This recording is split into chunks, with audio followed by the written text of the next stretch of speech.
I bought up all that toilet paper on purpose, you motherfuckers.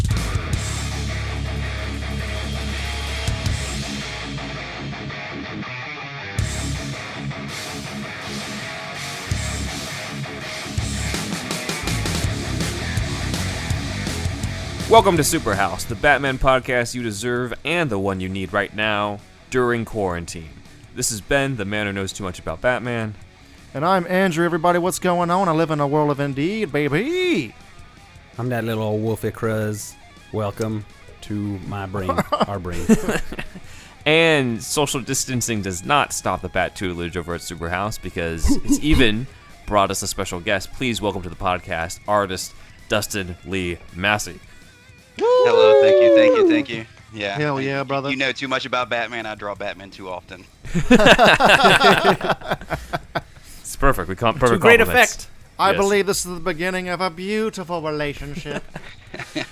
So, for those of you who aren't familiar with Dustin, I don't remember when I first saw his stuff, but I was browsing through Instagram one day and I saw what looked like on the Explore page, like this really cool mashup of like movie versions of Batman characters, but placed in like classic comic book covers. And he's done, if you guys check out his page at Dustin Lee Massey, he's done the cover of Joker's Five-Way Revenge, the Joaquin Phoenix Joker, and the Affleck Batman.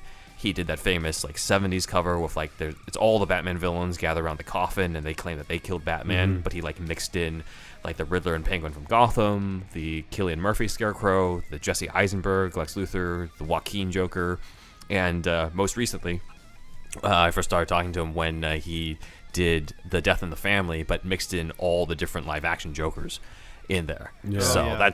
that's great. really cool, man. That's good stuff. Thank you. So It all kind of happened like organically too, and it's like really taken off like in the last couple of months. But I'm actually a painter traditionally. Like I have a Oh, BFA nice. and an Cool. MFA in like painting, and I teach art at Clemson. And All right. I just finished my grad program December 2018, so I started teaching. I'm teaching part time. A lot of the jobs I was applying for, they want you to be able to do digital and traditional. There's not too many people who do just traditional art anymore. So my painting is usually, pretty serious business. And when I'm doing like the digital stuff, I'm learning. So I was like, well, I don't want to jump in and do something like super serious. So I'll just like, play around and do comic book stuff. And when I was learning the programs, I didn't know the tools, but I was relying on color. So I would approach like these things like a printmaker, but then use the color palette that I would use for my paintings. And I was like, okay, like let me give myself a project to do to like keep myself going and keep myself busy. So I did the first I think I forget which one, maybe it was like Batman 25, but it's the one with Batman and Robin, and it's got all the Joker heads above it. And Oh, okay. yeah, so I did that one and just put it out there, and No More Mutants on Instagram posted it, and it got 6,000 hits overnight. And then Geek World Unite put it up, and it got 21,000 hits overnight.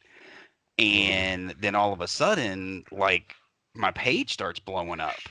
And then I start getting contacted by people, and they're like, "Hey, do you do commissions?" And I was like, "Well, yes, I do." And it just kind of blew my mind because I never really thought of art in those terms, because like when you get into the art world, there's always like these very strict like rules and lines, right? Like you have to do this to do this job. And I always thought that like who would want anything for me if I'm not working for like Marvel or DC Comics? And then I quickly found out like if it's good, people like it. And then like I found out that what I was really appealing to was this niche group of fans who were like me, right? Like we're disenfranchised. We feel like we've been robbed or cheated of something, and I was able to like provide this like moment for them, because there was like all these cool moments that we missed out on because like Warner Brothers and DC Comics and all this stuff is just like in such flux that we missed out on all these opportunities. So I was like, well, let me like just see how many of these opportunities I can provide for fans. and just start collecting, different characters from across the shows and put them together. And for the most part, I've had a really positive response because, like, if I do something like Marvel Comics or Star Wars related, they have so much content and it's so saturated that people really don't appreciate it. But like if you do something from like Titans, there's a Mhm. very niche group of people who actually have the DC Comics app. And the Yeah. people who do have that app and the people that watch that show love those shows. And the Snyder Cut guys, I mean, they're so Oh yeah. passionate. I mean, just so passionate. So like if I can like do anything to like give them content and bridge that gap, for the most part, people are really appreciative. I do get into some, gray area whenever I put up Jared Leto periodically. But it's really taken off, and I've just been blown away by the response and just like super humbled, and it just keeps opening doors for me, and just kind of excited to see like where it ends up going. I get to do cool things like this now, right? Because I'm doing Batman drawings. So Yeah, I love seeing the Batfleck mixed with the Joaquin Joker and all the different like mashups that might not necessarily have been possible, even like Batfleck with all the different the Jokers that you've got. So so this was mostly inspired by you thinking through of what we missed out on, is what you're saying, in terms of what inspired you to match this up. Okay. yeah, absolutely. Just trying to provide, an outlet for people that they're not going to get, because like I mean it's like 3 years later and there's still petitions for release the Snyder cut, Right. and Yeah. I'm probably gonna catch some heat for this too, but like, for me, Ben Affleck's Batman, and then you go cast Twilight guy, and I'm just like heartbroken. I'm just like, oh my God, he's Batman. Look at Ben Affleck, and I know he said he dropped out because he was gonna drink himself to death, and I'm like, but it'd be worth it.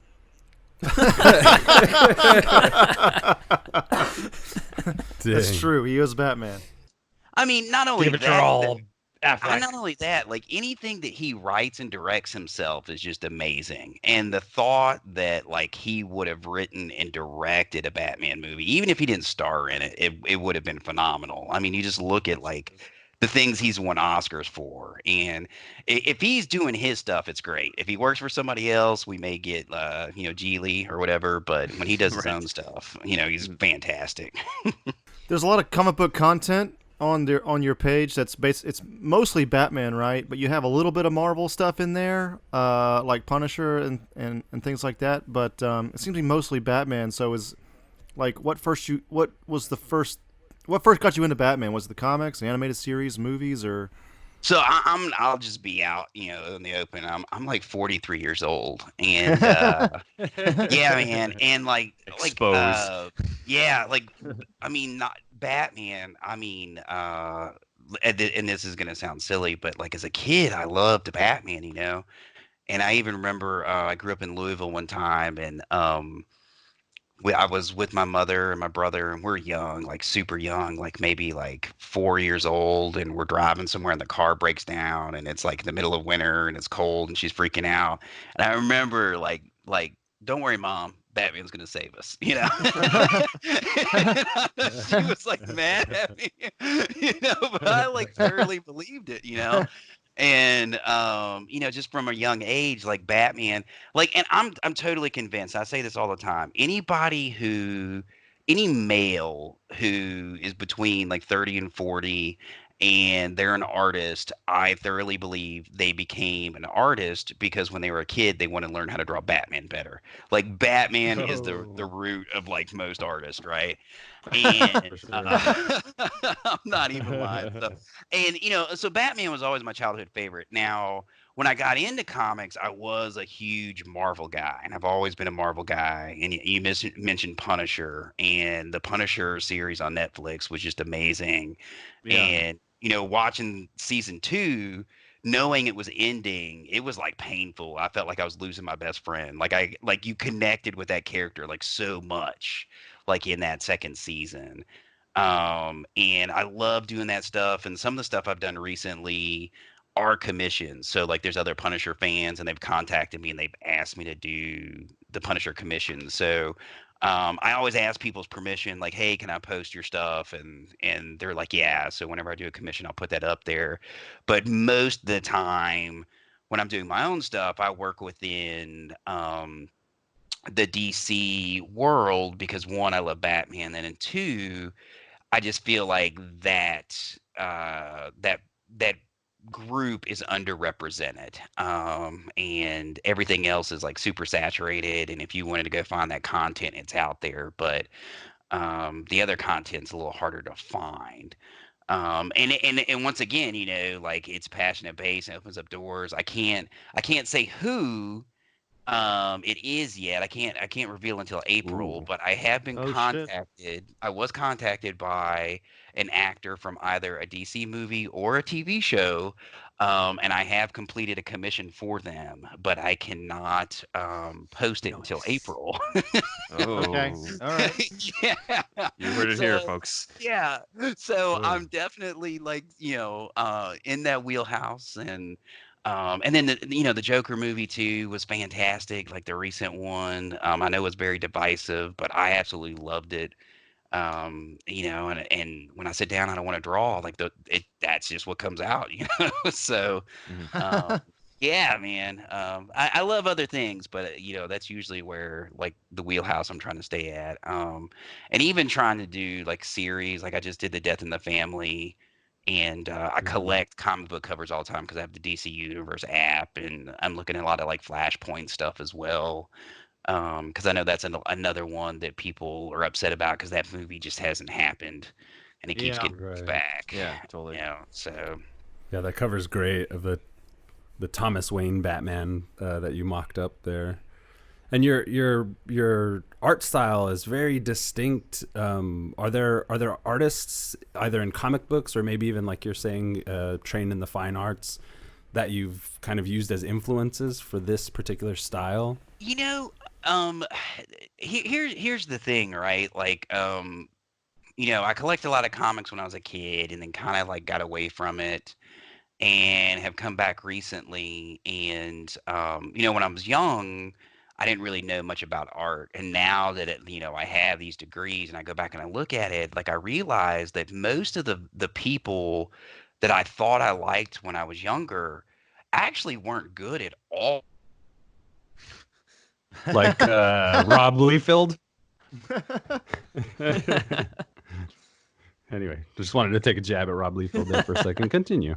Yeah, like a lot of those guys, and I don't like to like say Right. anything bad about them because a lot of times people are like, oh, yours is better than that guy, and I feel the usually same I'm way. trying to find something I can add value to. But what I Mhm. discovered was the people who are great are the people who color their work, and those Mm. are the guys that were like really amazing.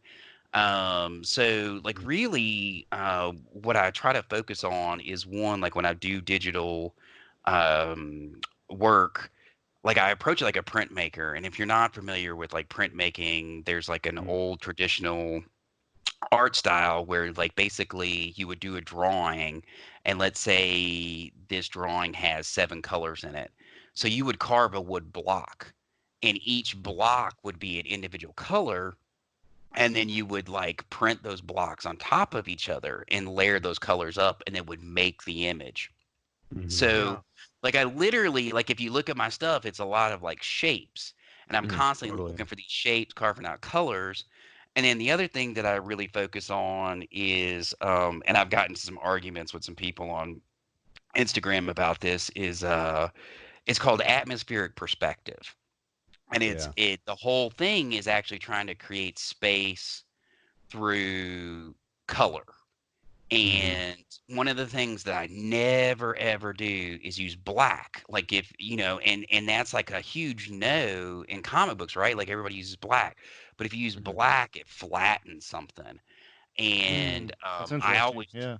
yeah, so like I'm always using something that's super dark, and when I put it next to another color, it may appear black, but it's not black. And I Right. try to keep, values similar, if I want something far to recede in space, and then I make the values dramatically different in the foreground to make it seem closer. Because the way that our eyes work, when we look at something far away, those lines get fuzzy. So if I make the Mhm. values similar, you lose the line. And I do that with color as opposed to me trying to figure out like how do all these different digital tools work. So I just like focus, more on color when I'm creating the Mhm. image. And another thing that I do too is like if my shadows, like let's say, like I usually will use like a purple or a green, and it'll be like a really dark purple or green. And then if I'm doing flesh tone, when I move up in value, I also move up in the color wheel. So the shadow will be a dark purple, and then I'll move to like, or let's say I start in green, then I move to blue, then I move to purple, then I move to red, and up to yellow. And then as I'm moving up the color wheel, I'm moving up in value, and you end up Mhm. getting this like really rich, kind of color range. Whereas most people are like, okay, this is going to be flesh tone, and I'm just going to keep going up in value in the flesh tone, like in that just Mhm. peach. So Right. I was really just trying to bring, something of me into it that nobody else was doing. But Cool. yeah, there's definitely influences, as a kid. Like for me, my favorite run of all time was Chris Claremont and Mark Silvestri on the Cool. X-Men. And I Yeah. love that guy. And just like the whole thing was like this really adult oriented, let's find a creative way to tackle racism and make it acceptable to Mhm. talk about it, and I just Yeah. felt like it was like so groundbreaking at that time, and that was like something that's always resonated with me. But there's I've been looking at a lot of guys lately. Like I think one of them's like Ben Oliver, I think his name is. Mhm. And a couple of different guys I follow him on Instagram. Like Instagram's a rabbit hole. Like you click on one artist, Yeah. and then like the next one, it's Yeah. like, oh, like you'll like this guy too, and you're like, yes, I do like this guy. And then you get Yeah, lost. that's with I find with art the algorithms really start to pay off because you're just like, oh my god, like every image is so beautiful to your tastes, in a lot of ways. Absolutely. Well, and that's the thing too, man. The Instagram is an algorithm thing, and like I Right. said, like a lot of this stuff happened by accident. Mhm. And I was like, okay, now that it's happened, like I need to go ahead and own it. So, something that I've done recently, like, uh, there's no more like organic growth on Instagram, right? Instagram is Okay. competing with YouTube, and they're competing with Twitter and all these guys. And basically, what they want is they want you to spend more time on the app. So Yeah. their their app is actually geared towards, let's put these guys higher in searches that people spend more time with their content. And the one thing that Instagram did recently was you used to only be able to do like 3 images, and now they bumped it up to 10.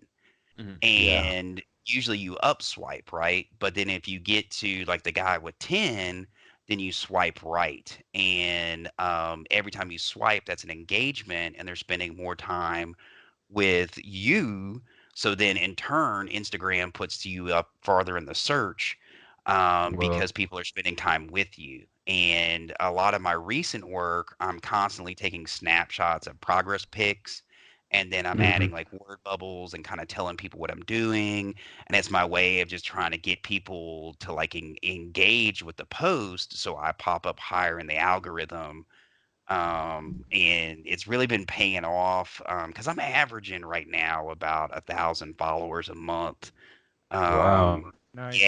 Yeah, I went from like 500 to 5,000, like from November to like today. Awesome. So Damn. Wow. uh, Shit. yeah. So Can I ask you? Oh, yeah, sorry. go ahead. Can I ask Yeah, you absolutely. one more question? For the digital artists out there who may be listening or currently talking to you, what equipment do you use, if you don't mind sharing? Is that some iPad Pro action? Are you a Wacom guy? I'm on iPad Photoshop, Pro, mouse? and definitely iPad Pro. And it was one of those Yeah. things that when I went to grad school, I was looking at getting like a laptop or a Mac or something like that. And I just walked into the Apple store and they had it set up. And I started Hmm. drawing with it. It was so intuitive. Yeah, they're great. And I have several different programs on there, but Procreate is what I use the most. And I recently downloaded Photoshop because they just released that for iPad as well. And I've been learning Photoshop, Mhm. and Procreate is almost identical to Photoshop, with the exception of Right. Procreate is more intuitive. Like Yeah, I think Photoshop is so kind of too. clunky and trying to figure out like where things are at, and Procreate is just so like natural. And Hmm. the more time I spend with it, I figure out like more and more things that I can actually do with it. But I mean, it's so close to like traditional drawing. It's Hmm. unbelievable. But then you can do like so much with it as well. So, and there's like always this push, right? You got to know Photoshop. You got to know Photoshop. But I really think the more that like artists and designers play with the iPad Pro and use Hmm. Procreate, like there's going to be a huge shift Yeah. towards Procreate, and they're constantly updating it too, and Cool. trying to make it to where it competes with Photoshop as well. Yeah. Yeah. I've used it a little bit. It's great. That's awesome. Thanks for sharing. Yeah, no problem. Nice. Now you said that you also, you've mentioned the Chris Claremont X-Men run. You're a big comic book guy. What are some of your favorite, I guess, not just Batman comics, but just favorite Batman stories across the different mediums? Um,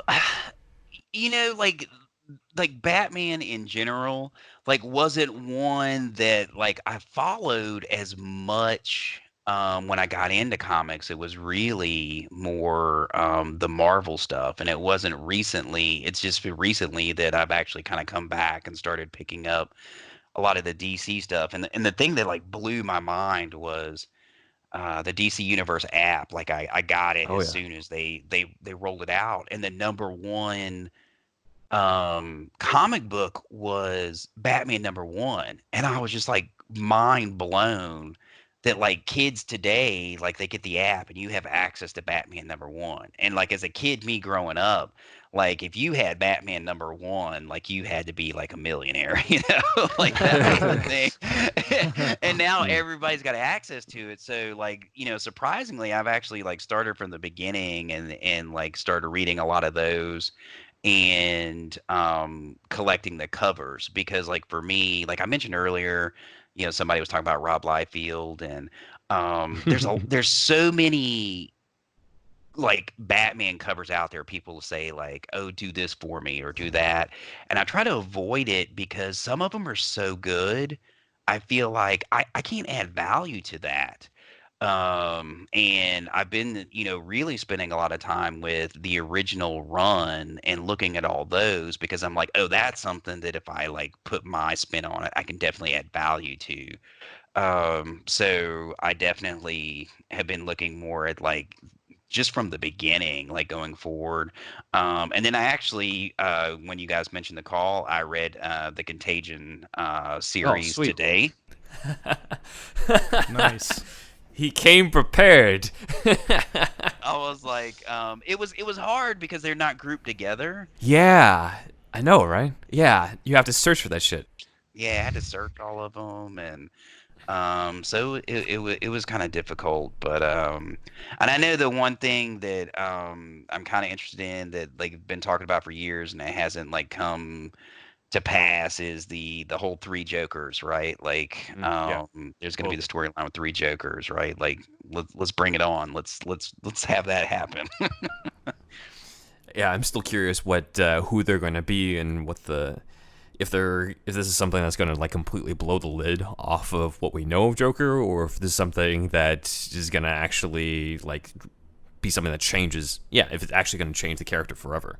So we'll see. Well, yeah, and that's kind of like one thing that kind of like always bothers me, because whenever like I do artwork, I'll put stuff up, and immediately somebody will like a comment, because you got 5,000 people, Yeah. and I may make 4,998 of them happy, and then there's going to be the one guy that's going to be like, Jared Leto sucks.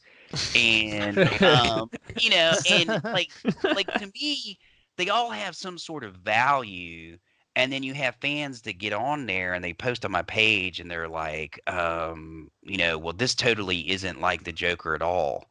And I'm like, every time a new writer comes on and they get a hold of the Joker or Batman, it's like a new version of that person. Like the mythology changes a little bit and they're bringing something to it, And like for me, it's kind of like, every time they do a different movie and they bring these different actors on, it's like a different writer coming onto the comic book and taking, like I'm going to take the reins of this character and this is what I'm going to do with it. And because it was funny, one guy was arguing with me and he was talking about Heath Ledger was like this big, schemer, planner guy, and he didn't do anything without a plan. And I was like, dude, did you watch the movie? He was literally like, I'm a dog chasing cars. I wouldn't know, what to do with one if I caught it.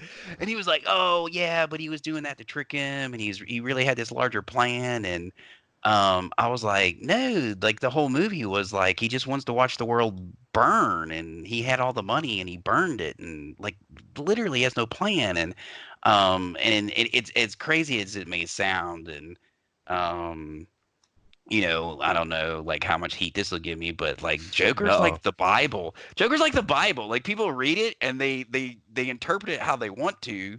And they believe what they want to believe, and people can watch the Joker and they pull out of it what That's they why want. he's so dangerous. Yeah, and then it's like, oh my God, like Joker would never do that. And it's like, I mean, that's the whole point of it, And I think that's the whole Right, point yeah. of the three Jokers is like it could be fluid, and that's why he's constantly changing, Mhm. So I love that. yeah. Yeah. Rather, well stated. Well stated. Yeah, no, absolutely, and I think that's every single time that they do a new cinematic take, everyone is just like bracing themselves in terms of just like how, okay, what's it gonna be this time? Yeah, it's such an interesting ritual, that we've come to. The Batman movies, they always just garner such like strong attraction. It's Batman, and then like, but with Joker and like what you guys are saying, it's interesting that we've come to that, and then we're always going to expect this new type of Joker. I'm so into that. Yep, exactly. And a part of that, and I don't know if this is true with the whole DC movies are constantly in flux, but like the Marvel side of filming, the fact that they killed off Iron Man because they couldn't pay Robert Downey Jr. anymore, and they constantly like reboot Spider-Man, and I feel like everybody everybody is familiar with the characters enough and adult enough that you could treat Marvel movies like Bond now, and Pretty much, don't yeah. just swap out the actor and keep it going. Yeah. And and it'll be like Bond, like maybe there's one Iron Man that you don't like, but then the next one's great and you keep coming. And as much as people hate Jared Leto, like people should thank Jared Leto because he took the hit, like it didn't matter who Yeah. followed Heath Ledger, they were going to get destroyed. And Joaquin Phoenix, Yeah. like, the only reason, like I'm not the only reason, but one of the reasons he was so readily accepted is because we already got that out of us, right? Like everybody just like Yeah. blamed Leto and hated Leto, but Ledger was so amazing. I don't care who came after him, they were going to eat that guy up. So like people should be Yeah. thanking Leto for taking the heat on that one. Yeah. Now we At can least like he move became past it. infamous. Yeah, At least he became did. infamous in the role, Yes. Like Well, he and really you know did what's something. what's funny too, right? Is like I did the Death in the Family one, right? And usually anytime I do anything Leto, everybody hates it. But I was like, okay, I did a Joker variant for like all these Jokers, and you guys get to vote on which one I'm going to release next. And the bulk of the votes were Leto because I think Leto would kill Jason Todd. And I thought Yeah. that Yeah. spoke volumes about like his portrayal because I'm like, you got all these different Jokers, and like the out of Yeah. all of them, the one that you think is gonna kill somebody is Jared Leto. Yeah. He's so Because unphilosophical about it. Well, and he You was know, scary. I wouldn't want to be in a room with that Yeah. guy. Like, That's true. Be very That's uncomfortable, true. at least. Yeah. I think also I can it- accept every single thing about Leto except for the damage tattoo and the grill. I think if everything else being the same, I would have been totally fine. Leto's performance even was pretty much fine from what we saw. It's just, I don't know. I think those two choices in particular were not great. somebody just posted this. The reason he had the grill is because Batman knocked out his teeth.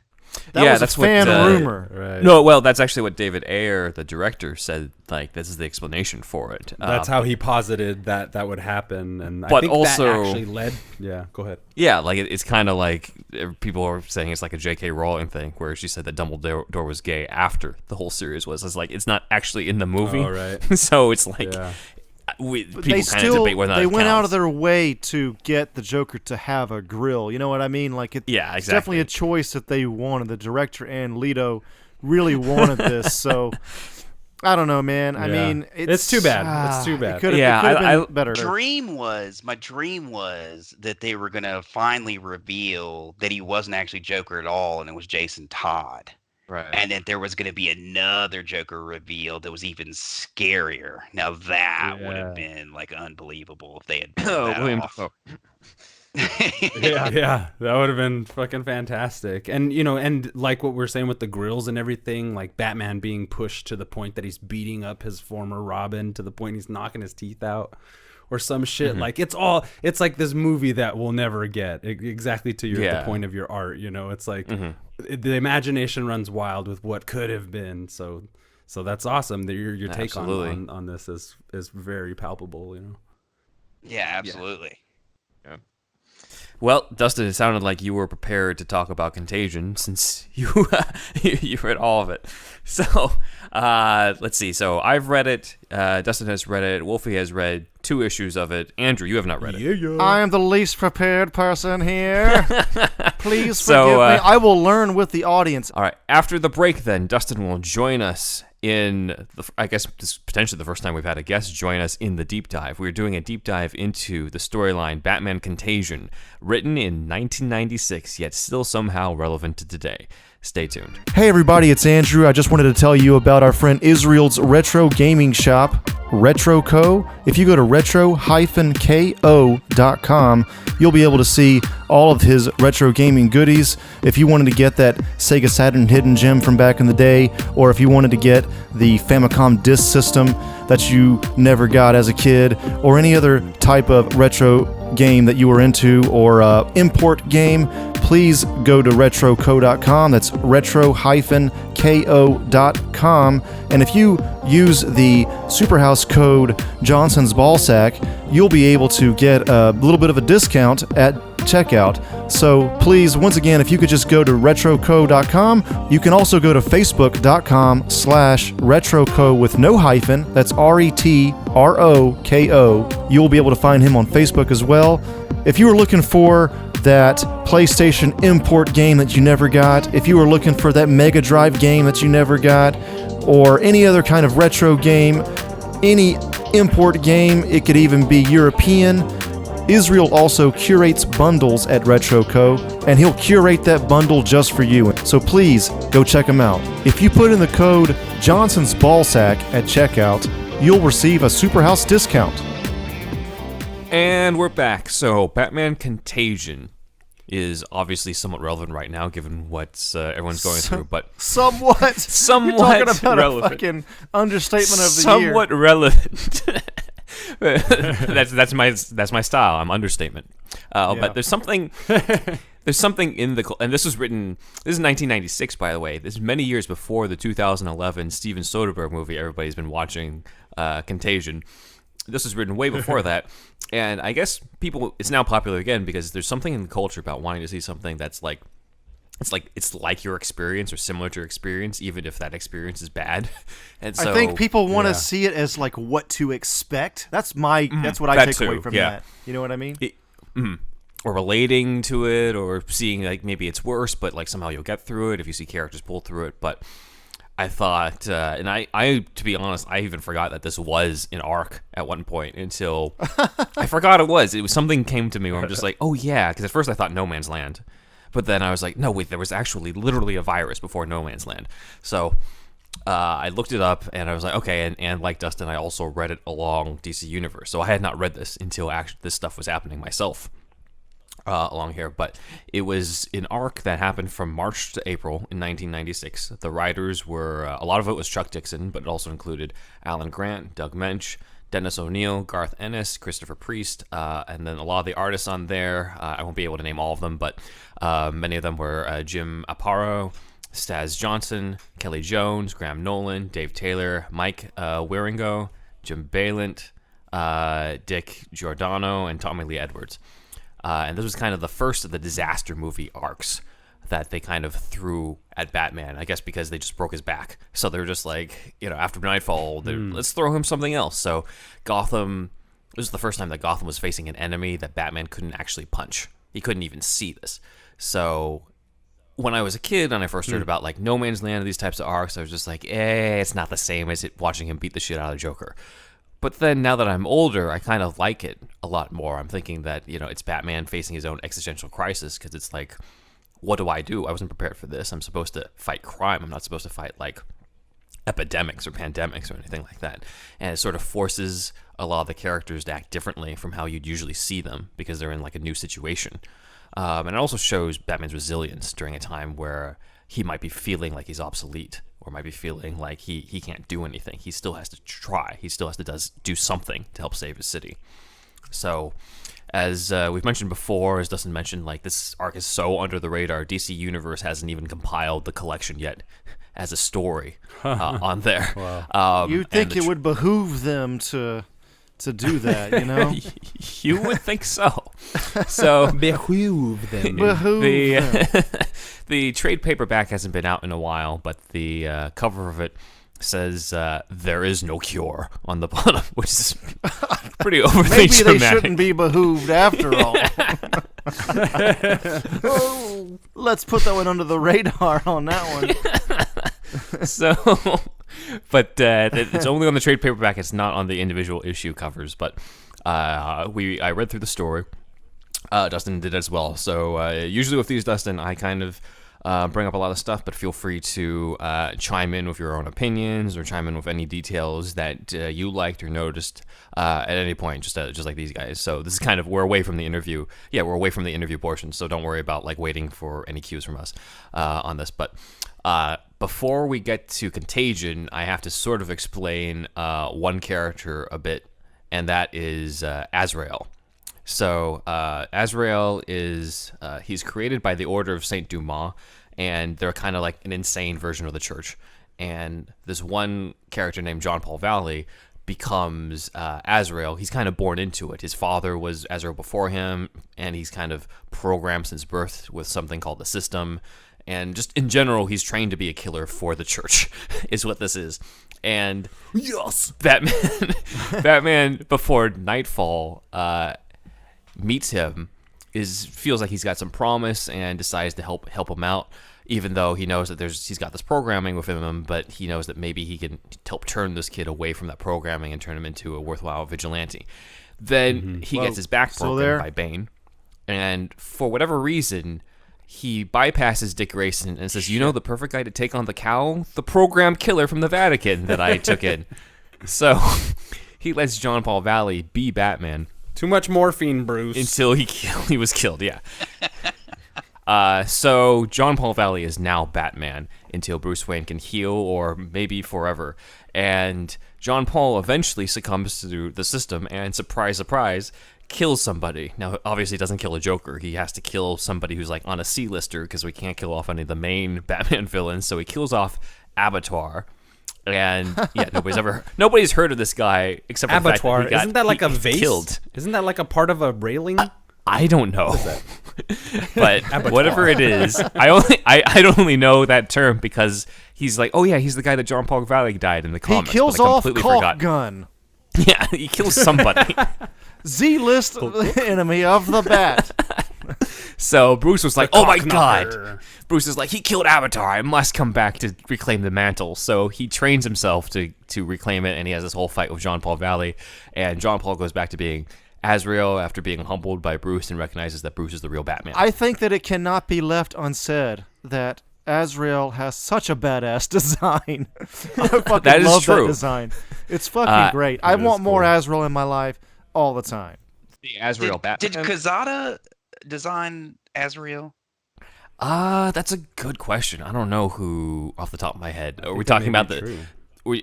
Wait, are we talking the original Azrael costume, or are we Quesada. talking about the Batman Azrael? I was thinking the original Azrael. Hold on, real Looking quick. it up. Looking it up on the Bat computer. Azrael it and says Huntress co-created. should be like a Catholic team up. They do kind of Yeah. team up actually. You'll see later on, but yeah, it does say that he co-created Oh, shit. Azrael with Dennis O'Neil. So yeah, he is. Yeah, okay. I thought it was. Yeah. Shout out So- to Ash. If anybody remembers that comic. Oh Or yeah, that character. absolutely. But let's tap into this then. So Contagion starts when Azrael sends a tape to Batman showing him the effects of this deadly virus. It's dubbed the Apocalypse Filovirus. And there's somebody on the tape who says, even the smallest exposure to the virus can infect you. So, not a great start. If you're you standing have within a lot of 6 feet of anxiety. somebody, you could just breathe it in. So basically, Azrael has sent this tape, and he says, "I've been informed." Somebody had sent this to him. It's not explained within the arc who it is, but he says somebody has sent this to us, and it's coming your way to Gotham City. And even though there's bad blood between him and Bruce, Batman knows Azrael's not gonna fuck around. He's not gonna lie about this. So he goes to investigate, and he goes to a military facility where the virus was first contained, or where they had discovered it, and he learns it's called the Ebola Gulf A virus, also known as the Clench. So the guy he interrogates about it says, Ebola Gulf A, incubation period 48 hours, flu-like symptoms, when the virus spreads in airborne mucus. Blood leaks from the eyes. Gulf A desiccates the vessel, shrinking and deforming them, turning the victim into a gnarled, misshapen cripple. Eventually, the bones themselves splinter and break under the incredible pressure, hence its nickname, the Clench. And the man who knows what's going on in quarantine is being interrogated by. This is a hilarious part. As Batman's learning this, he because the guy's in quarantine because he has it. Batman puts on a containment suit and he literally says out loud, "The ears stay." So you see Batman in the containment suit with the ears poking up in there. And ears. yes. So the quarantine Really general. important is who's drawing him because depending on which issue you're reading, the ears grow. Oh, really? They're quite it was, long. Hilarious. it was not Kelly hilarious. They're Jones quite yet. long. I know it's not Tim Sale, but they're like Tim Sale length. Yeah.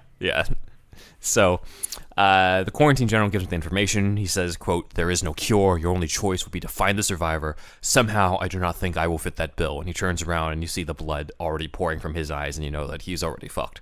So Batman is now on a quest to find the survivor. And in the meantime, we're figuring out how this virus is coming to Gotham. And of course, it starts out by somebody coming in from a foreign country. So there's a guy named Maris, and he arrives home at his condominium complex, called, of course, Babylon Towers. And he's sneezing all over the place, and you can tell that he is obviously spreading this around, and other characters don't know about this. And he goes to the Babylon residence, and he tells them that he's heard about this virus that's hitting Gotham. And he apparently himself doesn't know that he's been inoculated with it himself. So somebody in there is like, "We should call the police." And he's like, "This is a plague. The police can't stop it. Doctors can't stop it. God himself can't stop it. And it's in Gotham." So he brings up, if we try to run, we risk exposure to the virus. Anyone might have it. In just a few days, the streets will pile high with the dead and the dying. Order will break down and chaos will reign. And so he thinks that, quote unquote, we can survive by sealing ourselves in. So he asked to dismiss all the servants and seal the building to self-isolate and thrive on their own. Now, the thing is, it's a smart idea, except for the fact that you obviously root against these guys because they're basically like the rest of the city can hang and we won't tell anybody and we're going to dismiss all the servants so they can all die out there. So you don't really sympathize for these people. However, they are in a horror movie situation because of the fact that they have locked themselves in and they don't realize that they've locked themselves in with the guy who came over to spread it in the first place. So Batman, of course, shows up around the time that this guy is showing symptoms. And he's already bleeding from the eyes, and he reveals to the rest of the residents, like, oh, like, it's too late for me, and I'm the one who brought it. Everybody's in danger now. And he brings up there was a previous outbreak of this in Greenland, and there was somebody who survived from that outbreak in Greenland. And Batman has decided he is going to help find who that survivor was, because that person is the hope for finding the cure for this contagion. And Robin's like, they've sealed off the towers, maybe it won't spread. But Batman, of course, he knows logically that's not possible. So he says, quote, there's no telling how many people Maris came into contact with on his way to here. So the people in Babylon post a reward for whoever captures the survivor of this outbreak. And the word gets around to the Rogues Gallery, and one of those is the Penguin. And this is where we have fun, because it's one thing to see Batman react to a situation that is like life or death, because he does it all the time, but it's cool to see sometimes how do the villains take it when shit's going down around them. So the Penguin hears all these rich people in a condo want to pay money to find the survivor. All right, let me see if I can collect that reward. So he hires a bounty hunter to go after this guy at the same time that Robin and Azrael are going to Greenland to find him. And on top of that, we got one more person who is the ultimate Rogues Gallery villain to be interested in getting money, and that is Catwoman. So I gotta say, man, like in the past, I just realized that there were people actually living in Greenland in the past like 5 years or so. And I've been to Iceland. Like, I didn't know that was an actual country. I thought it literally was a big fucking glacier. Trump tried to buy like it. literally, I think they have the air guitar championships in like Greenland. Really? Yeah. Somebody said like the natives of Greenland one time, and I was like, what? Wait, say that again? Like I fucking had no idea. No, they're Very a real good place. point, Andrew. I just didn't know that. Just you don't ever hear about it. I really like the Catwoman outfit too. She's going to Greenland, so she's got to dress in white with the leopard spots. Yeah. When she Nice. goes. She's got to be camouflage, except for the half of her face. Basically, it's a shit show. Everybody's going after the survivor dude, because not only do we have Penguin's bounty hunter, Robin and Azrael, we got Catwoman, but we also have, for whatever reason, the assassins, the people from the original people who may have unleashed this outbreak. The assassins are out, and they shoot the survivor to death. And as Robin is trying to take his blood to see if he can salvage something out of this, the survivor says that he wasn't the only one, that there are 2 other survivors in Greenland. And so now the quest goes to figure out who they are and how they can find them. Just natural immunity at this point? That's what we're to believe? Yeah, that's what we're led to believe. So maybe there's some antibodies in their system that they could be used to create something. And then meanwhile, back in Gotham, the news is starting to spread that this is what's happening in Babylon Towers. And, of course, this is a cynical portrayal of the media. They're basically like, this plague, exclusive, ratings. We can get ratings on this. And so as the word spreads, the governor calls for all the travel, all train stations, all airports and buses to stop. And he starts to quarantine Gotham. And we have this great scene where Batman visits Gordon, who at this point is out of office due to political reasons that we'll get into later. But he's no longer commissioner, but Batman still wants his help, and he says, it's too big. How can I fight a disease? And that's kind of the first like slight moment of Batman sort of feeling existential about this, which he'll feel a lot more when we get to No Man's Land type stuff. But this isn't somebody where you can simply punch them and throw them into Arkham. This is something that it's coming for everybody, no matter if they're good or bad. It's diseasey, you little son of a bitch. We got you son of a bitch. You'll never catch my prongs, Batman. I'm attached to your RNA. Unless he shrinks down to be like a little micro Batman, and he'll get in there and whoop that virus to Zayas. Unfortunately, he can't do that. That's not where this goes. Unfortunately, he does not devise to shrink. Right. You would think he would ask Ray Palmer, the Atom, to help him out here, but instead he's just like, I'm gonna just find a way. So, Azrael, that's a Wolfie Cruz copyright idea. Then, we'll write it. It'll be a SuperHouse exclusive. That sounds great. Azrael and Catwoman. Azrael and Catwoman team up to track one of the remaining survivors from Greenland, who is a Chinese guy. So this guy is convinced that he survived. Oh boy, it's getting hot in here. This guy's hilarious because he's like, I survived the virus. That means that I'm invincible. I'm like Superman. And when Azrael and Catwoman try to offer him money for just a vial of his blood, he's like, I have no means of money when I have eternal life. Look. And then he stabs himself in the neck. And then he's bleeding out, and he's like, oh, maybe I was mistaken. And then he dies. And then right there too, like there's something else like really contemporary happening with that whole situation, and like his butler or whoever it is that's working for him keeps bringing up insurance premiums. Oh yeah, that's true. I forgot about that. Yeah. Every time he gets to speak, he starts talking about insurance premiums. And, I'm going into this thinking, well, this is contemporary because of, Corona. And then he starts talking about the insurance. And I was like, holy smokes. Like, this is contemporary on a lot of different, points, man. And I just kept thinking, man, the whoever wrote this book in like '96 must have been going through some health issues and couldn't afford health insurance. Interesting. Very interesting. Yeah. These motherfuckers. So by the time Robin comes back to deliver the blood from the first survivor, Gotham is like now in complete quarantine. And Batman, he refuses to give up. He has to synthesize his antidote. And again, he does not think of turning to Ray Palmer to do a shrinkage ray to fight it. So he says, we can't let death turn lives into numbers. But as this is happening, things are only getting worse because the press brings up that they trace the virus to Babylon Towers. And because people are who they are, people are just like, oh, the first people with the virus must be the people to blame. So they start blaming the people who first caught the virus, and one guy even says later on, this is exactly like what we're dealing with now, actually. Yeah, one guy says, quote, they're Where's killing us. Batman already? Catwoman, for that matter. One guy says, quote, they're killing us. It's only fair we should make them pay. Even though, again, they had no idea. Even the guy who first brought it in had no idea. But it's like, and then there's also this other moment that is like right out of fucking Twitter or something, where, and it's a character, I don't even think she has a name, but she's in the morgue. I think Dustin might remember this. She's in the morgue, and she says, quote, the grimmest fact is that it might be best if the virus did escape Gotham. Given the effects of rampant overpopulation, the Earth would no doubt improve, even thrive, were 90% of us to be eliminated. Well, and they said something about, like, I guess at that point, the virus was simultaneously making them weaker and stronger because it affects their, like, immune system. Like, even if they contracted and they lived and their immune system was altered forever afterwards.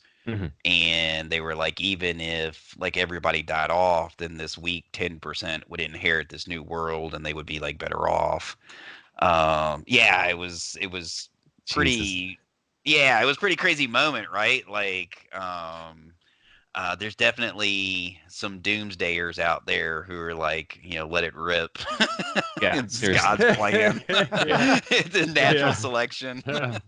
Seriously, I it's bought crazy. up all that toilet paper on purpose, you motherfuckers. I was half expecting to see a panel of looters with toilet paper sometime in this comic. I looked through it one other time It's like- just to see.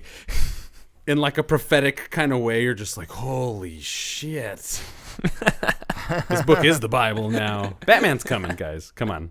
Come Yeah, on. yeah. It's going to save us.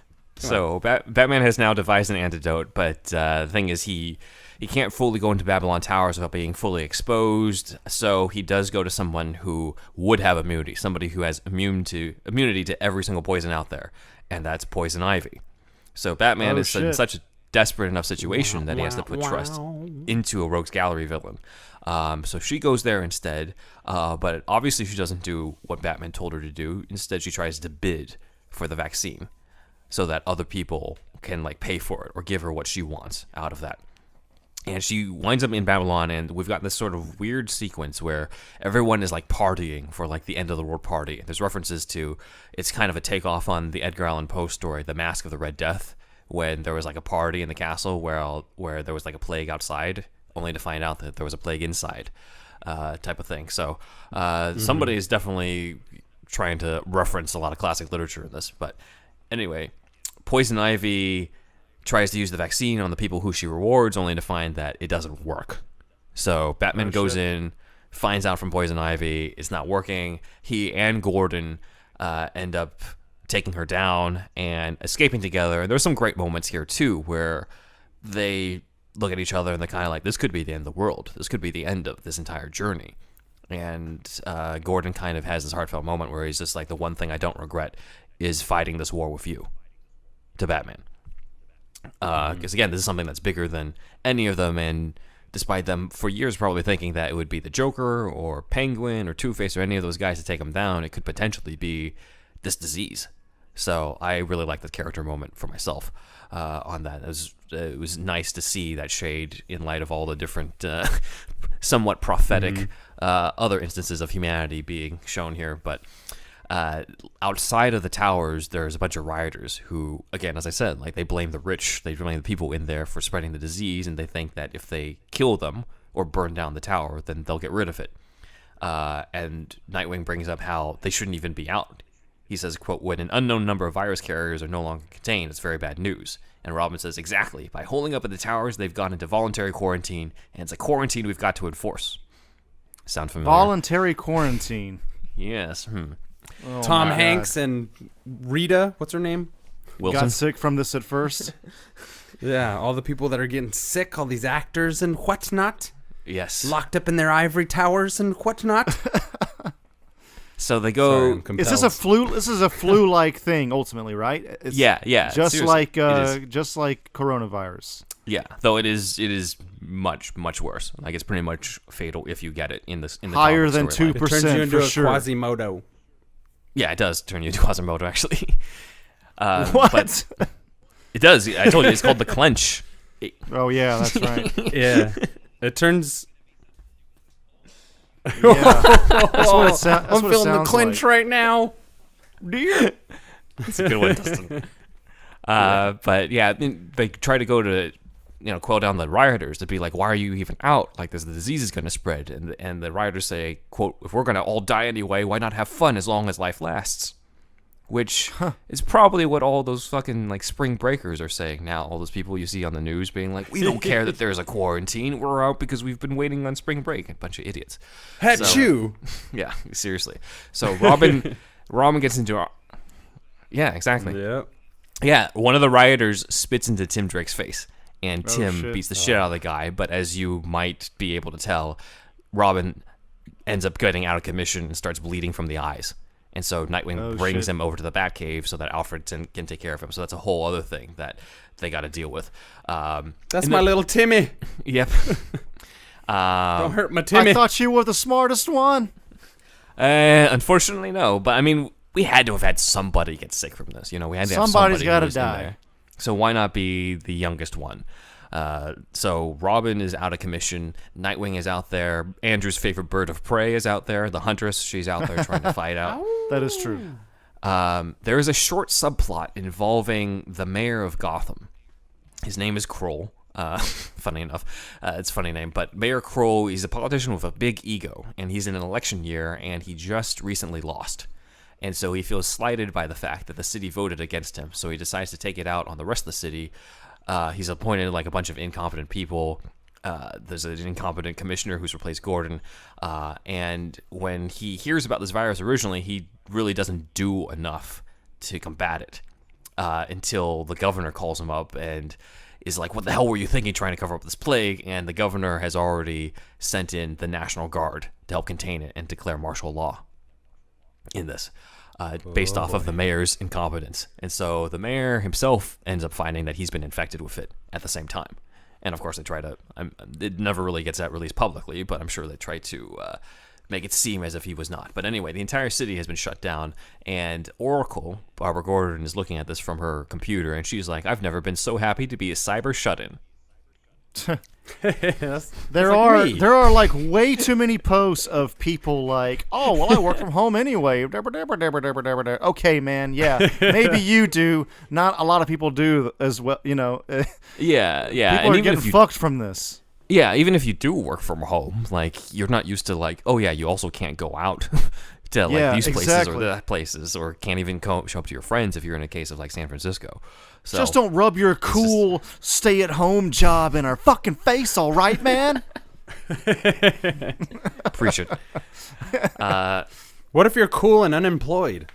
Well, and that's the other thing too, right? Like originally there was a big run on toilet paper, right? So like now the big thing is you can't find Ethernet cables or laptops. Like all the electronics places are like selling out. Of course, Shit. Wow.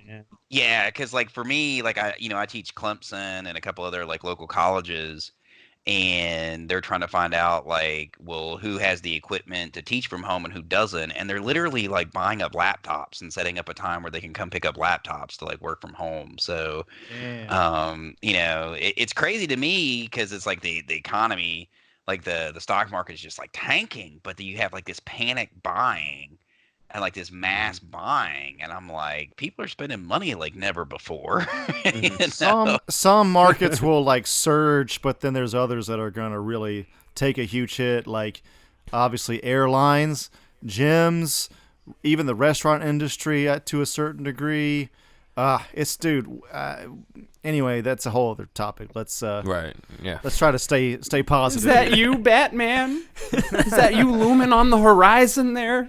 Batman's rich enough he can use a stimulus package to help out be a real hero. Yes. Wow, these poor people, they're not doing so good.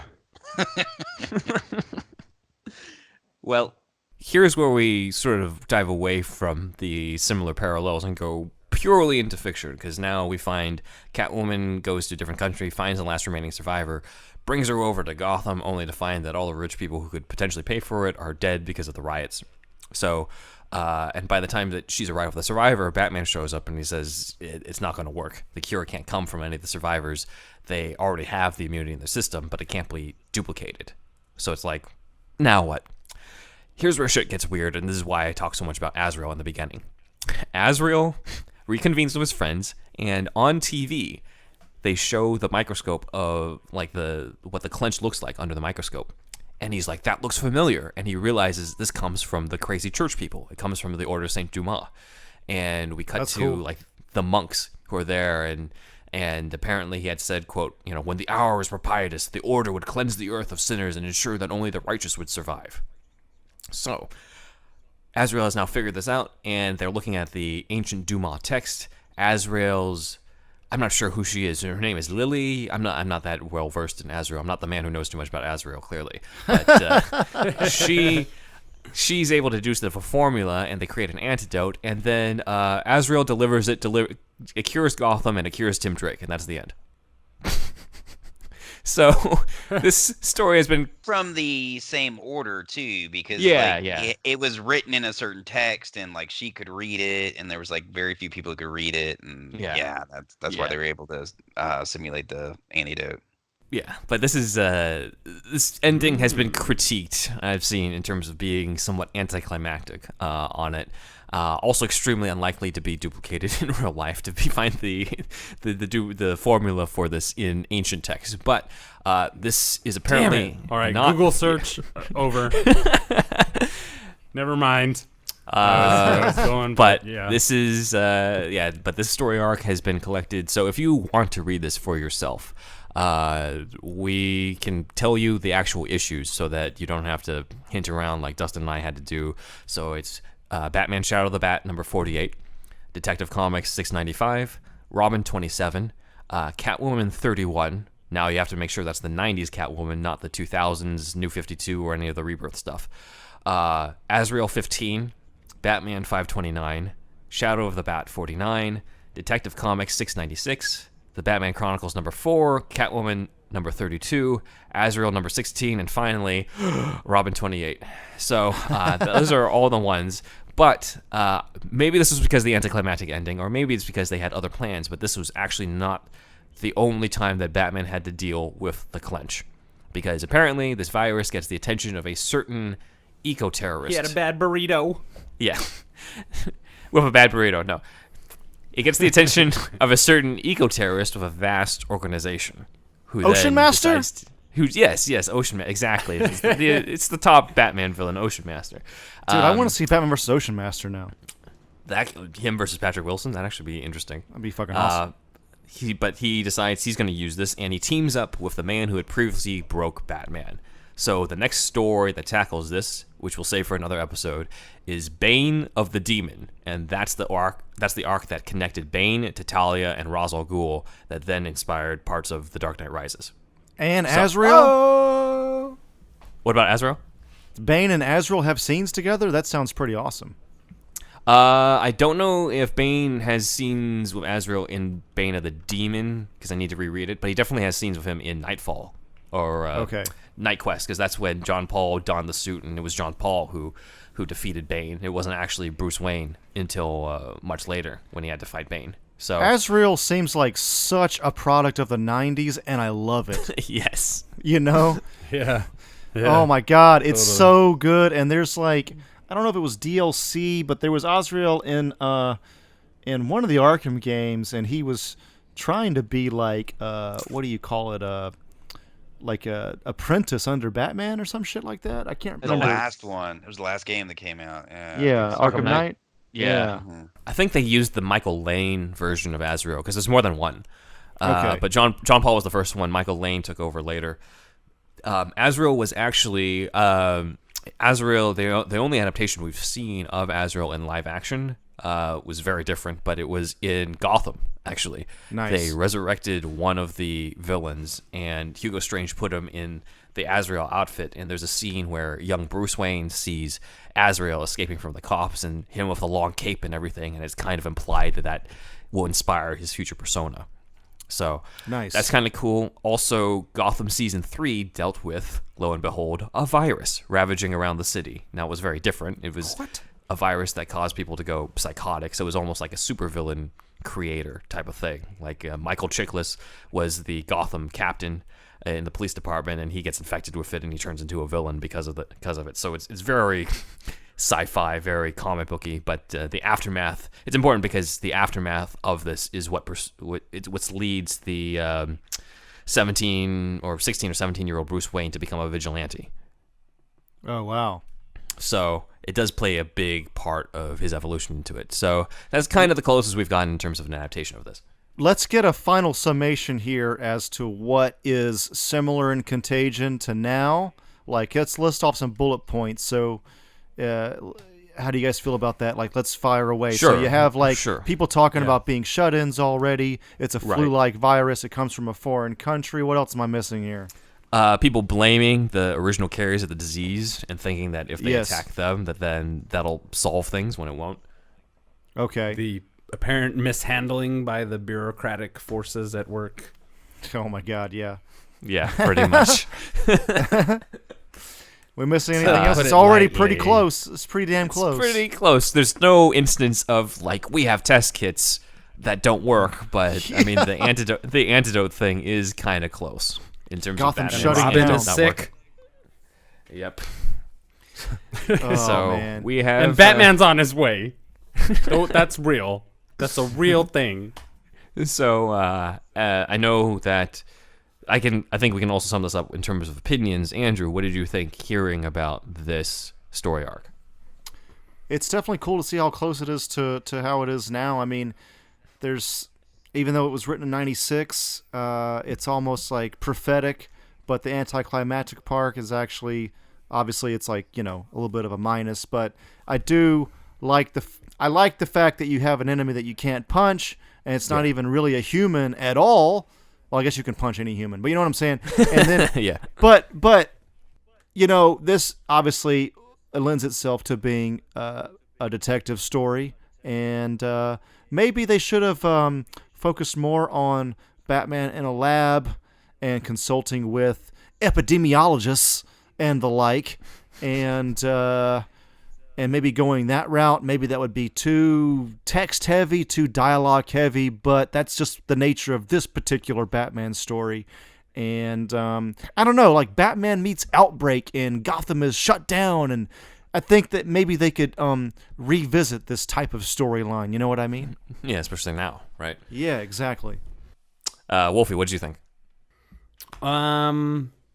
It's a harrowing adventure, man. I'm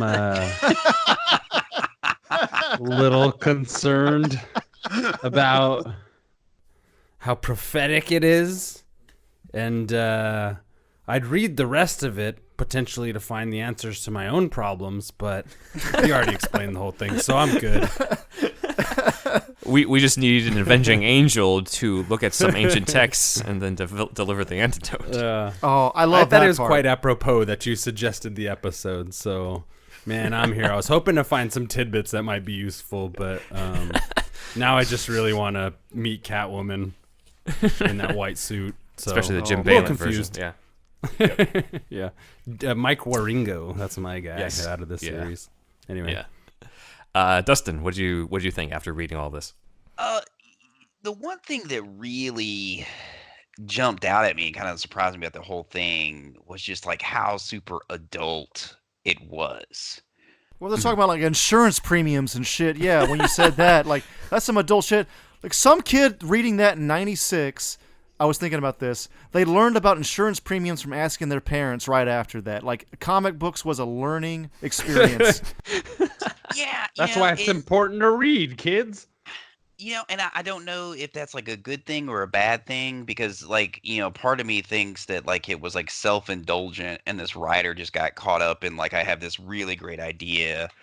But was there a way to kind of like ground it a little bit more because there are so many like little things in there. Like you talk about referencing like Edgar Allan Poe. And then Poison Ivy is mentioning like the Babylonian gardens, hanging gardens, and I'm like, how many 10-year-old kids know about like Sumerian culture and the Babylonians, from like prehistoric times and stuff like that, and so it was kind of shocking that. I probably read it as a kid and like didn't even realize it, and then coming back to it now, I'm like, man, it's like so like adult. But now that it's here, and I'm saying, totally. Now that it's here, and somebody's talking about revisiting, I think some tweaks that you could make is one, getting a little bit of a deeper dive into like the class warfare. Or just how like how polarized we are as a nation right now in terms of like right and left. I think that's something else that could be explored if you were going to make it a little more contemporary. And the other thing that kind of stood out to me, like you kept mentioning it, was like Batman fighting like a villain that he couldn't fight with his fist or whatever. Yeah. And you were talking about him feeling inadequate. But the thing that really kind of stands out to me was one of the things that's always been like intriguing to me about Batman versus say Superman. Like Superman was always boring to me because he was like there's never any fear of him losing, right? Whereas Batman's like this like regular guy that there's always something at stake when he goes in. Like no matter how much training, something could always go sideways. And this is just another situation where he's going in there and you're going to catch it. You know what I mean? And he doesn't. But like that was the thing for me is like that's like the hero aspect. Like I'm going to do this even if it means like I'm going to catch it and I'm going to get sick. And I thought that was like a really good, type of like hero moment and just emphasizing the type of person he is. Like I always say, like Batman never wants a thank you because if he was expecting a thank you, then he wouldn't be cool, Right. So Exactly. Yeah, for sure. For sure. right. And so that's kind of like and even Robin, right? Like getting spit in the face. Like all these moments of like I'm going to put myself at risk if it means helping somebody else. And that's kind of like the thing that like I pulled, out of it, like in terms of like the Batman character. But in general, the story, I was like just blown away by like how adult it was. And obviously the writers are very cultured and know a lot of like, literature and history, and that's being inserted. And I was just like, I don't think anybody would have appreciated it back then. Like now, more so. But I was like, man, this is really high level. Yeah. No, I think that's why I'm kind of glad I didn't read it. when in 1996, I would not have been able to understand. I'd just be like, this is boring. Like, where's the Joker? Like, now I'm like, oh, shit. Like, Well, especially now. yeah, especially. Well, and that would be interesting too, right? Like, what if there's a situation where it was Joker that got sick and Batman's trying to save him? You know, like Yeah. that's crazy. Like that. I mean, maybe that's a new way to like revisit it. You know, like here's a person I could just let him die, and that would be cool. But I'm gonna go out of my way to like save him too, or maybe even he has the immunity, right? Like you've got to like Ooh, save yeah. him and get him back. You know, something like that. The irony, yeah. Yeah, you know. And he's playing it against everything, and at the same time he's dying. Like, Yeah. so good.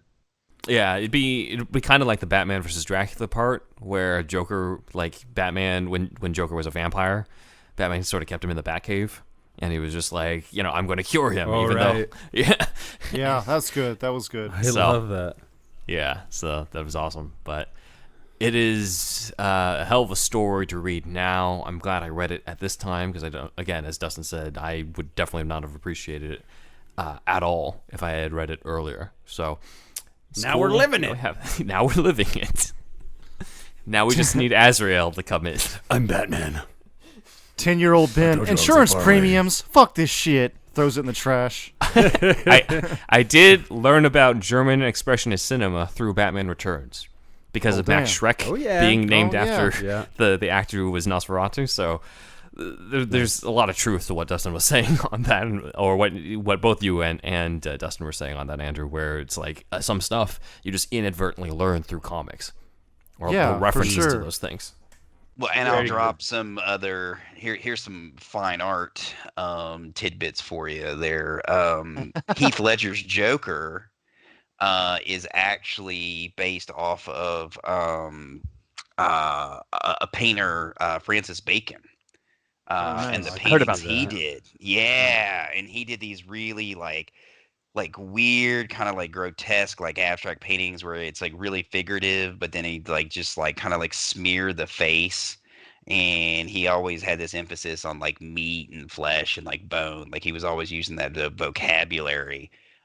His art and was they, industrial music before it existed. and they did they did interviews with Nolan, and he was like, yeah, like I took those paintings to the makeup artist and was like, I want this. Mhm. And that's how like Heath Ledger's Joker came about, was Francis Bacon paintings. It's Francis You can Bacon. definitely see it. Yeah, it's a Francis Bacon painting in '89 in the '89 Batman movie when they're in the museum and Joker saves one painting and Bob's about to slash it and he's like, I kind of like this one, Bob. Leave it. Yeah. Yeah. Yeah. That's so interesting to me. It's foreshadowing. The threads. There are all these little threads that go through the Batman lore. It's so interesting how like a Yeah. lot of our previous mythologies kind of like swim into this pool, wade into the Batman mythos. It's great. Absolutely. So I think that about wraps it up, gents, for this episode. Dustin, I'm sure you'd like to plug some of your pages for our listeners. Yeah, actually, www.lmasseyart.space. And if you sign up there, I have you can subscribe to my mailing list. And if you sign up now, you'll actually get a discount code for 20% off all prints in my shop. And then I also have a Patreon account. It's DL Massey Art. And basically, I have 3 tiers. So it's $3, $9, $21, and usually all my behind the scenes, like work in progress pics, I'm like putting that stuff up. A lot of, if I'm not doing commissions, I put up polls, and you get to vote on like what cover I do next. So I'll put up like 3, and they get to vote. Yeah, Nice. and then at the $21 tier, like you get like all of those benefits, but then it's also like a print of the month club. So like they pick one of those covers, I'll do one of the covers, and then you get that print in the mail like that month.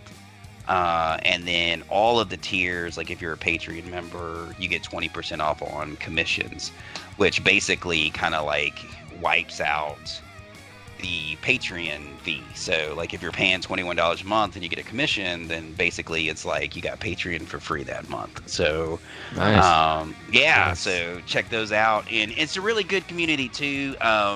In terms of, it's more like this, like when I'm on Instagram, I'm very PC and I don't want to offend anybody. And like on the Patreon account, like as soon as they released the Pattinson Batman, everybody was hitting me up like, when are you going to do this? And I went immediately to my Patreon account and like talked to those guys. And I was like, oh man, I'm like not really wanting to do this. Like, what do you guys think? So we could like really like honestly talk about it and not have to worry about like upsetting anybody. So it's good community. It also doesn't help that we haven't had a really good look at it either.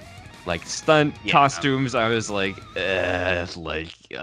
you guys should have released the full body thing way beforehand. This is not a good way for me to see this. Yeah, that's true. Well, Far I away in think the Batmobile shots as well. Oh yeah, like the Batmobile. I like you went from the Tumblr to that. I mean, we do love that. We do love the new one. I'm kind of digging it. Yeah, like, I like the new one.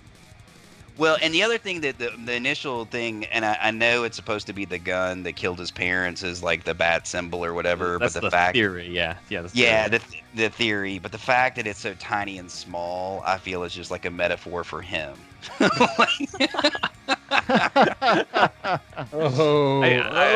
Shots fired. I do. He is very small. I for a do Batman. agree, though. Like I've said this so many times on the pod. I'm like, there's no point in having a bat symbol on your chest if I can't fucking see it. Yeah. Well, that was the whole point, right? The whole point is like for it to be like a distraction. Like that was like the original like mythology behind like the yellow around it. Like it's supposed to be a distraction. So and it just seems like we've kept obscuring it. They brought it back when we got to Affleck, and he got that huge black bat on his chest. Yeah. But yeah. even when Bat. the fat bat, as some would call it, but it's there. Like that still counts. That still fulfills the purpose. I was happy with that. Yeah, you can definitely tell like he got the drinking problem in Justice League. He put on some weight. Yeah. Yeah. Poor guy. Poor guy. So let's see. We have those are Dustin's pages. Please check them out. I am definitely going to order a print myself after this. And let's see. We have some other friends for the podcast that we can discuss, as well as a few good causes that we can talk about. So first off, we usually do a lot of Instagram social media shout outs, but this time I'm going to do shout outs to followers of both SuperHouse and Dustin. So those include Nice, man. I did the detective work on this one to find out who crosses over. That's Mitch the One Soul, the.animated.batman, Johnny Lucian _D, and Gotham Dark Fox Love 8. Hopefully you enjoy this episode since you guys are fans of both of us. Let's see. Nice. On top of that, friend of the podcast, John K. Reagan, has his Kickstarter. That's www.kickstarter.com/projects/IBDfilm/isle-b-damned. And then a couple other causes that would be good during this time, because partially due to the outbreak and also partially due to certain circumstances, you guys might have read in the trades that on the set of the show Batwoman, a production assistant got caught in an accident and is currently paralyzed. There is a GoFundMe account to help out. Her name is Amanda Smith. And my heart goes out to her because I know from firsthand experience how it's like for life to throw you a curveball when you're trying to just build up a career in the industry. Again, this is somebody who is working as a production assistant. This is not one of these, rich actors or directors type of things, and she could use some help. So that site is GoFundMe.com/. Not to get too personal with this person that we don't even know, but what exactly happened to her to paralyze her? There was something dropped basically on her head. Oh my God! Yeah. And I don't know how it would have happened. You would think. I mean, I don't know what's going on that set, honestly, because Ruby Rose almost got her neck broken during the production. So I don't know what the hell's going on. Oh my God, man! What the fuck? But whatever Come the on, case Vancouver. Whatever the case Vancouver is, film industry. The GoFundMe, The Wild North. The GoFundMe account is, as of this recording, the goal was $100,000. It's currently at $84,513. I've donated on behalf of SuperHouse, but you can go to gofundme.com/F/Amanda-Smith-Rehabilitation-Fund. And then the last cause is you guys may have heard around that there are several cat cafes around that you can visit and adopt pets. Each one of us at SuperHouse has a pet of our own, but over here in Los Angeles, the Cat Cafe Lounge could use some help. They cannot afford to be closed indefinitely because of the fact that their job is a non-profit organization dealing with rescuing animals. So they could use some help. You can go to catcafelounge.com to help donate to them. Again, these are causes that do not sponsor us in any way. We do not personally know anybody. These are just a couple things that I found that I've personally donated to that I think are good causes, especially during this time. And if you happen to have some extra cash and have a desire to help other people around during this time, then these are some good causes to donate to. Nice, man. Good internet sleuth work and all that, and for a good cause as well. That's great. And then our usual shout-outs. Thanks, Kooky Noms, Matthew Herring, Alicia. Am I missing anybody? Anyway, I'm Thunderwolf Drew on Twitter and Instagram. I feel like I haven't said that in the past few episodes. And go to SuperHouse. Oh, and thanks Shasta, of course, because you can join the Shasta Army on our Patreon as well. Patreon.com/SuperHousePodcast. $1 tier is the Shasta Army.